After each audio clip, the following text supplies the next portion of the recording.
News with Gina. The News with Gina Grad. Well, it's been almost a year since ABC canceled the Roseanne reboot, and Roseanne still seems to be pretty angry about it. The show was canceled following Barr's tweet about Barack Obama aide Valerie Jarrett. I think we have that from back in the day, if you don't remember. We got it? There we go. Well, she walked it back by screaming, I didn't know the bitch was black as loud as she could while smoking. She did. She said Muslim Brotherhood and Planet of the Apes had a baby equals VJ, Valerie Jarrett. And she does claim to say that had nothing to do with race. There's just that was what was on her mind. But in an interview with the Washington Post, she says her former co-star Sarah Gilbert is to blame for the show's cancellation. So Gilbert played Roseanne's daughter, Darlene, on the show for a million years. She was the first co-star to react to the tweet. She said, Roseanne's recent comments about Valerie Jarrett and so much more are abhorrent, do not reflect the beliefs of our cast and crew or anyone associated with the show. I am disappointed in her actions, to say the least. And Roseanne said, Gilbert destroyed the show and my life with that tweet. I mean, she has mental illness, and I don't know that she'll ever be happy or satisfied or comfortable in her own skin. I hate Sarah Gilbert because I don't mind whatever you are. I tell you, I have this thing, which is like, if you're gay, you're gay. If you're transsexual, you're transsexual. If you're black, Hispanic, you're Hispanic. You can't make every interview in the world about your sexuality or about your heritage. And I did that piece of shit show, whatever, the Talk or the Yap or the whatever the fucking piece of shit would be gone in a million years if unemployable people weren't watching it. And I don't like doing a pre-interview and or doing the show or whatever, but she wanted to know about like my feelings toward her sexuality. And it's like, I don't give, it's so narcissistic. Like, you've chosen to eat pussy as a lifestyle. So be it. That's fine. I like eating pussy as well. Same, high five. There you go. We can agree on that. Now, can we get on with the goddamn interview about the book and do a little less about how this makes you feel or about anyone's heritage? It is so narcissistic. It's insane. We don't need to. It's a trap. It's a trap. Every politician is falling into it. Every celebrity is falling into it. It's just the answer is, I don't care what you do in your life. That's the answer. It makes no never mind to me what your sexual proclivities are, who you're with, what color you are, what your heritage is. I think about it not. And the fact that you think that I'm somehow obsessed with that is a narcissistic thought. I have no thoughts. I have the ultimate narcissistic thought. I think about my own shit. I don't care about what you do. Well, and also to have that, I don't know that they said this per se, but to have that portray you as some sort of a bully or some sort of a hateful, whatever. It's funny because that's the ultimate liberal answer. I don't care what you do. That's for you to do. Yes. Yeah. Yes. Me getting involved in what you're doing, even in the form of thinking about it, is the opposite of being colorblind or blind or liberal or whatever it is. You do whatever you want. I have no interest in it. And, all this stuff where it's all this gotcha stuff, like, are you going to pick a female running mate or are you going to pick an African? It's like, I'll just pick the best person. Leave it at that. Yeah. There's no right answer anymore. And and also, this, like, again, it's all this weird thing. It's like, we need representation. We just need the best. There's plenty of look. There's Angela Merkel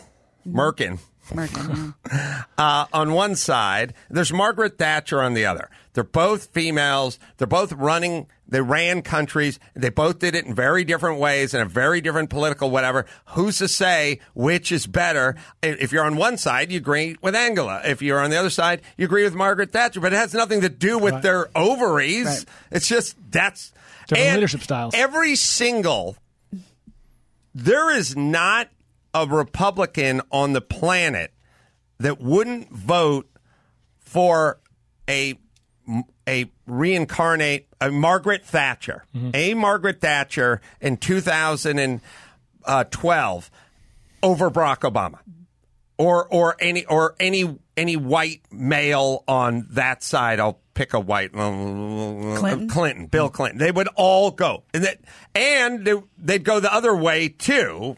It has nothing to do. It's all of who you agree with. We're constantly do this like, hey, this person looks like me, so I'm voting for them. Look, there's nobody's closer to me than my dad. I would never vote for him to do anything. Like you. You'd be a fool. You'd be a fool to vote for him to be dog catcher. He would screw that up royally. All of us would be eaten by a dog at some point later that day. If my dad was appointed dog catcher, I would never vote for him. I would never vote for my mom. They're incompetent people. That's this thing of like, I need someone who looks like me. It's bothering me. And also, it's selling. It's basically saying you're a buffoon who doesn't think clearly. Nobody thinks that way. Yeah, there's 10 people who think that way. Yeah, the rest just want who they agree with. Again, 2 females, Angela Merkel and what did I say? Thatcher. That completely different, and each side would vote each one in happily, right? Because they agreed with the philosophy. Yeah. Okay. That's how it works. It's a good place to be. So think about that for upcoming elections. Thank you. Well, is that stupid show off yet, The Talk or whatever? I don't know. I'm not home at that time of day watching TV. Yeah, I don't know. God, it's such a zero. She's such a zero. She doesn't say anything. No one says anything on that show. Still on? Yeah, it's still Season on. 28. Your book next week. Oh, Jesus. I don't know This when. is uncomfortable. I don't know when this was from because I was just kind of tooling around the other day listening. But I heard the Joe Rogan interview of Roseanne, and it's compelling. I feel a lot of sympathy for her, and not necessarily for reasons that she would want me to. Oh. I don't know how else to explain it. She's very kind of out there, and she seems compromised. Well, maybe. I mean, she seems like she believes what she believes. I don't think she's lying. I don't know. I felt a lot of sympathy for her when I would hear her just rant. I think she has mental illness. I think, and also in her world, she's probably been abused, like sexually abused or whatever. And considering where she comes from, she's provided a lot of jobs, got a lot of people paid, and paid a lot of taxes. And my thing is kind of like, I don't know, this notion of you can't work anymore because you said something that was off-putting to us. My feeling is like, I don't know, apologize and then go back to work, or donate yourself, go down to the women's shelter or something for a weekend and donate some time and then go back to work. I don't draw a straight line of you can't work anymore. Right. That's just like, what about the other people who are getting paid on that job? What about the taxes? And what about whatever you were generating? Like, yeah. It's a weird, don't work. I don't get it. Look, it's like, to me, it's like, don't pay taxes, go to prison. Mm-hmm. My thing is like, don't pay taxes, go make us whole. Go pay up a double taxes. Go out and work. Well, and you think anyone on the crew who was offended by what she said, what would they rather do? Have the show canceled or have move on and keep she affect money? 200 people. Yeah. Anyway. All right. So there we go. The Daily Mail reports that Instagram will block anti-vax hashtags in an ongoing attempt to crack down on medical misinformation being shared on social media. So it's Facebook-owned, and it announced it will minimize recommendations of this kind of content and accounts that post about it. So the short-term measures... But how will we know which friends are insane? Right. Short-term measures helpful. will include these kind of hashtags. Hashtag vaccines cause autism. Hashtag vaccines are poison. Hashtag vaccine cause harm. However, a spokesperson from the social media giant warned it will take several weeks to have this all come into effect. These hashtags are everywhere. So get your hashtags in, people. Right. We'll get them now. So it's crazy how much momentum something can have based on zero evidence. Like this thing took off. Not because of a groundbreaking study out of Yale. Just took off because nutball Jenny McCarthy went, wait a minute, how come my kid has autism? And then they looked around the room like a superstitious native, and because a volcano wasn't going off at the time, must be a reason. They blamed it on vaccinations, and then all the nut jobs who watched her talk got in line behind her. Jesus Christ. It's dangerous, people. You don't experience this because you don't really engage like on social media, Facebook and Instagram. Gina, you have personal friends, I assume, on Instagram. It is a weird thing to see people. I was joking about the how we know which of our friends are insane. It is a weird thing to see someone you know, maybe know well, post something that it's like this. Like if they were to post like hashtag vaccines cause autism, it'd be like, yeah. Like it's a weird thing to see someone who you know and possibly respect and possibly love, like post crazy out stuff. there stuff. Yeah, and look, you It's have off-putting. you have thoughts about gazpacho cold soup. I'm all ears, Yeah. but no one could be further away from the science of vaccination than Jenny McCarthy. So shut your pie hole or open it and put the gazpacho in it. Yeah. Salt. Gazpacho's So, delightful. like, Eat your what feelings. could be like? I can do. I think everyone can do a little bit of like, you got to burn. Here's an ice cube or something. But vaccinations, Yeah. Who's qualified to weigh in on vaccination? Anyone who knows how to use a hashtag. Playmate of the year 1996. You're right. probably. That's what I'm saying. It's none of us Right. are qualified for that. All right.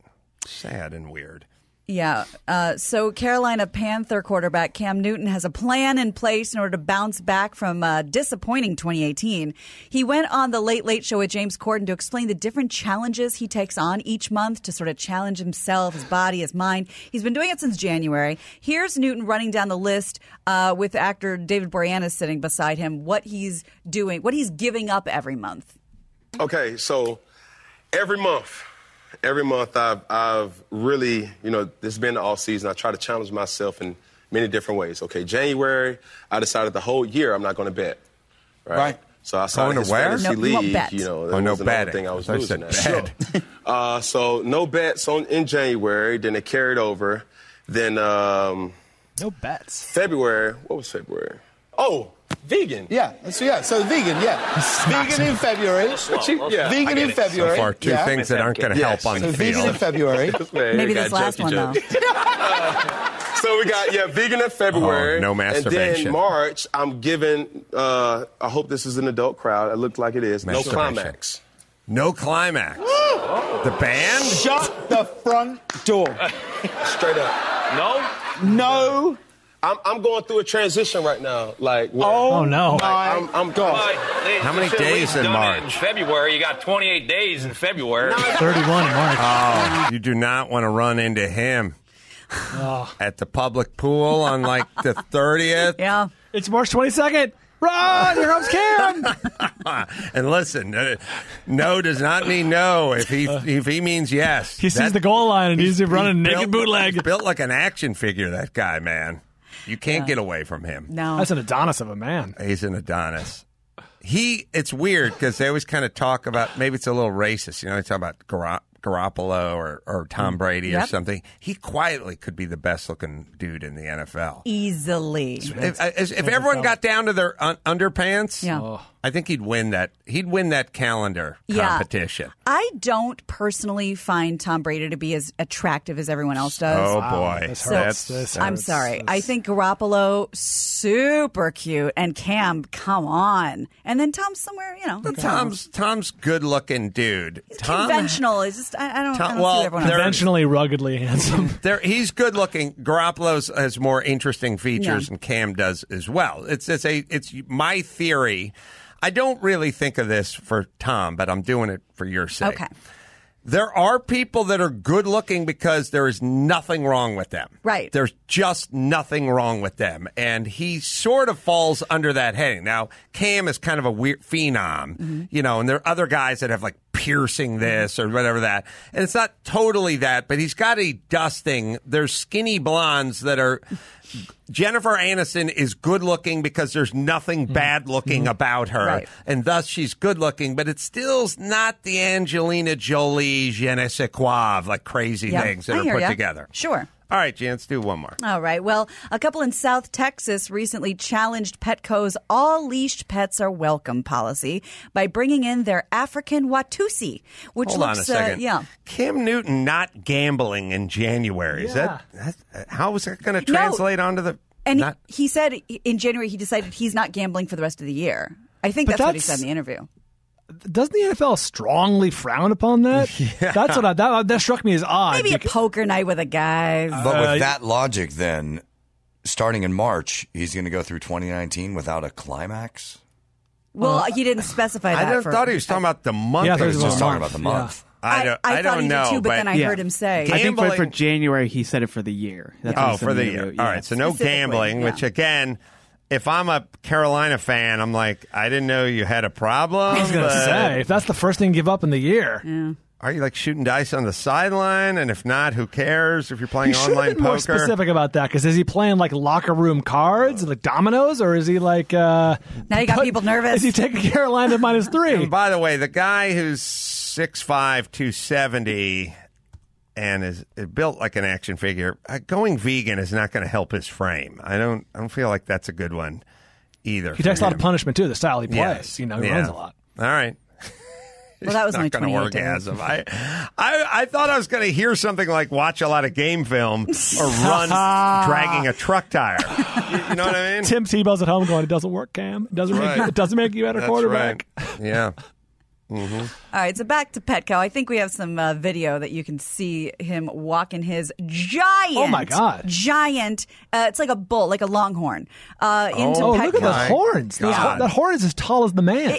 They're insane. I mean, they would Is gore that you to Brahma? death. Or, is that a Brahma bull, or It's is that just what? It's an African Watusi, and they're known for those just absolutely mammoth Holy horns. moly. So the couple wrote on Facebook that Oliver, that's the name of the little guy, was welcomed with open arms by the staff. I'm not joking. Is he going to fit through the door? That is Yeah, enormous. horns look what are- little Oliver are- Oliver tilts his little he tilts head, his head. so he can They're get novel horns. And Oh, that's cute. Oliver walks with a kind of a swagger. And it's a He kind knows of he's badass. Yeah, it's if you ever see a guy at the gym with a huge hog and he's walking from the That's how you shower know. block, he's got the same stride. You know what I mean? Like, yeah, I know it. So he brings him in, and all the employees are coming over to pet him. It's great until a car backfires and he kills 19 people. Like, starts bucking. like Tragedy literally, today in if Lubbock, Texas. That thing goes on a rampage. Like if that thing gets Can you imagine? spooked, Yeah. people are dying. Well, there's a low chance of that, though. Obviously, a chance. Oliver's a trained, sort of a show. Until the car backfires, Yeah, and then he goes yeah. on a killing spree. He goes to rodeos. He does other things. He's a crazy animal. And do you have any guesses? Now, we don't know his weight specifically, but I know the average weight or what an African Watusi bull can reach, according to the Livestock Conservancy. How much do you think this one weighed? Approximate. The 'cause we don't horns know. alone got to be 200, 250 pounds. What they can get to in Yeah. weight, Yeah, and I mean, he's a pretty big guy. you gotta go 2,100 pounds. 19. I was going to say a ton, so. I'll lower. I'll go 1,800 pounds. Okay. Well, you're close. 1,600 they can get to. And he's a big boy. Yeah, it is crazy when you hear about a great white shark weighing like 3,000 pounds or something. Like, oh my God. What was that story we were talking about, Max Zapata, about the guy? He had the same thing, had a cloned, and then it just kept killing, kept goring him. It was his bull, right? We talk about cloning a bull, and he cloned it. I mean, it's a story of you clone, like that thing's all sweet and nice and lovable, and then it dies one day, and you Oliver clone too. it, and the new one keeps goring people. Yeah. Anyway, It's no all right, good. let's bring it home. You got it. I'm Gina Grad, and that's the news. Hashtag vaccines cause autism. That was the news with Gina Grad.